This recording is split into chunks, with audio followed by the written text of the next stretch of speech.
Hello mga kananay! For today's ganap nga ay maghahanda tayo sa birthday ko. Birthday nga pala ni kananay Gina nyo. Ang lulutuin natin for today is spaghetti. Ayan mga kananay, inihahanda namin kananay Gina nyo ang mga pangsangkap para sa spaghetti. At dito mga kananay, pinakuluan ko na ang tubig upang maisalang ko ang pasta. At dito mga kananay, hiniwa ko na ang mga pangsahog upang maumpisan ko ng mag-isa spaghetti sauce. Pagkatapos mahiwa ng carrots, sinunod ko namang hiwahin ang hotdog. At dito mga kananay, sinulit ko ang araw na ito dahil ngayon ang kaarawan ng inyong kananay. Pinakuluan ko naman ang pasta mga kananay upang habang nag-iiwa ako ng mga panangkap ay kumukulo na ang pasta. At dito mga kananay, naglagay na ako ng mantika upang maggisa ng bawang at sibuyas. Hintayin lang po natin maggisa ang mga bawang at sibuyas upang maamoy natin ang aroma. Pagkatapos nun, ilagay na ang karne. Ang ginamit ko dito mga kananay is ground beef. At dito mga kananay, gisa-gisa lang natin ang giniling na ginamit natin. At hintayin natin itong maluto. Pagkatapos nun mga kananay, ilagay na natin ang carrots. Konti lang ang nilagay natin carrots dito mga kananay dahil hindi kami mahilig sa carrots. Mga kananay, nasa sa inyo po kung gusto nyo lagyan ng carrots ang inyong spaghetti. Sunod naman dito mga kananay, nilagyan ko ng paminta at magic sarap. At inalo-halo ko ito at nilagyan ko ng mushroom upang mas lalong sumarap ang spaghetti natin.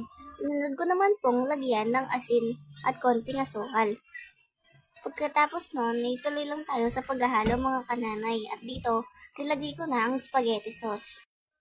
Sunod ko namang nilagay ang mga hotdog mga kananay. Dahil ang hotdog ang paborito ng aking mga anak. Pagkatapos nun mga kananay, inalo-halo ko ito hanggang sa maluto at magsama-sama ang mga sangkap na aking nilagay. Mga kananay, pagkatapos kong nilagay ang mga sangkap, naglagay ako ng konting asukal dahil nagkulangan ako sa lasa.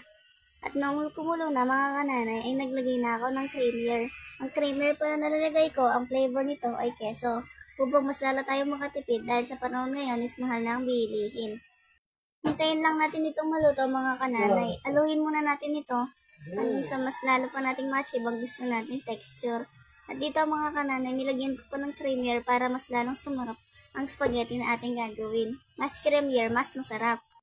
At dito, mga kananay, ay naluto na ang spaghetti. Isinave na natin ito mga kananay upang mag-taste test tayo. Dito natin malalaman kung masarap ba ang ating niluto. At ayan mga kananay, tikman na natin. At ayan mga kananay, mukhang satisfied naman ang mga tumikim. Tinan mo si Dambo. At ayan, si Kambal naman ang titikim. Mukhang satisfied siya sa kanyang kinakain dahil tuwang-tuwa siya mga kananay. Hindi maipinta ang kanyang mukha kananay dahil sobrang sarap na sarap siya sa aking niluto. At dahil ngayon mga kananay, nung natikman niya ang aking niluto ay paborito niya na daw ang aking spaghetti. At dito mga kananay, tatapusin na natin ang video dahil tinapos na ni Kambal ang pagkain. Salamat sa panonood!